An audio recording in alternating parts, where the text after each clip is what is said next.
дар шаҳри хуҷанд мағозаи масолиҳи сохтмонӣ ифтитоҳ гардид. Дар он тамоми техникаву таҷҳизоти сохтмонии ватаниву хориҷиро пайдо кардан мумкин аст. Ин мағоза дар микроноҳияи 28-уми шаҳри хуҷанд воқеъ буда, баробари ифтитоҳи он сокинон ва мизоҷон метавонанд аз як мағоза ҳамаи масолиҳи сохтмониро харидорӣ кунанд. Дар расми ифтитоҳи он намояндаи Кумитаи иҷроии Ҳизби Халқи Демократии Тоҷикистон дар вилояти Соғд ва гурӯҳи намояндагони Иттифоқи нависандагони Тоҷикистон дар вилоят иштирок намуда сухан гуфтанд.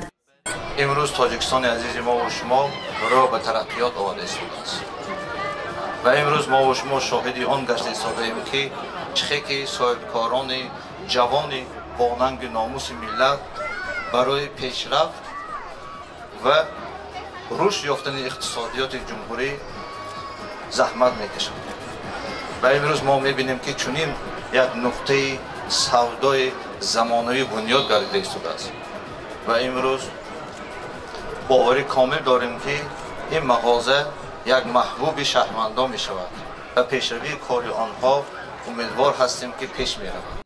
بنیادی منزل عنوانی مغازه مسئله ساختمانی است. مسئولینش بر آن نظرند که این مغازه برای خریدار امکانیت می‌دهد که از یک نقطه تمام مسئله ساختمانی را با نرخ دسترس خریداری نماید. هدف بنیادی آن نیز تامین مسئله ساختمانی با صفت و با نرخ دسترس می باشد.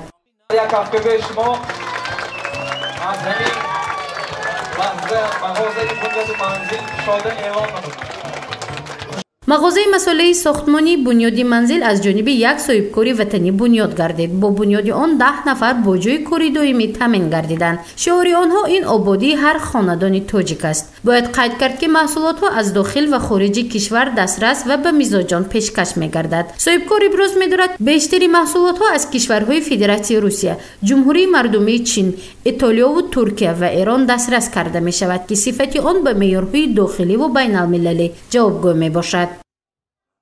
یکی از مغازه‌های اولینی که در سطح ولایت گام خطاب می‌کنیم مغازه ساختمانی که زمانوی است که در اینجا شما می‌توانید یافته همه این نمودهای محصولاتی که برای ساختمان لازم است، از معیشت تکنیکی سر کرده تا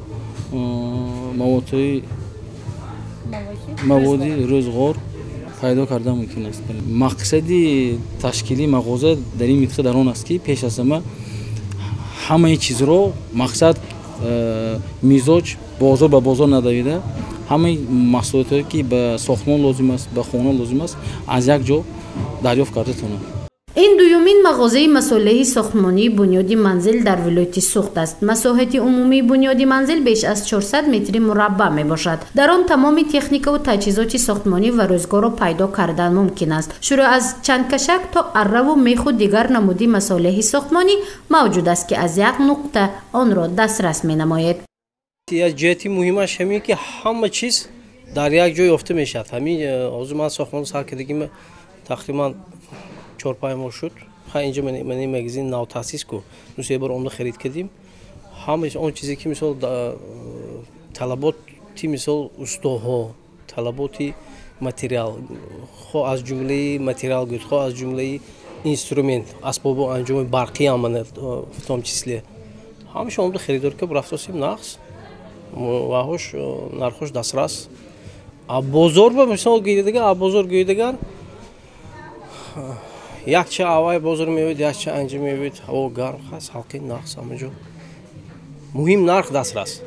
مغازه مسئله ساختمانی بنیادی منزل به طور زمانوی بنیاد و مورد استفاده قرار داده شد. راهبریت آن میگوید که طلبات به این گونه مغازه وجود داشت و میزبان از تأسیس و بنیادی منزل قناعتمند هستند. گزارش مفنوشکور و نسیم رحیموف برای برنامه اطلاعاتی خبر.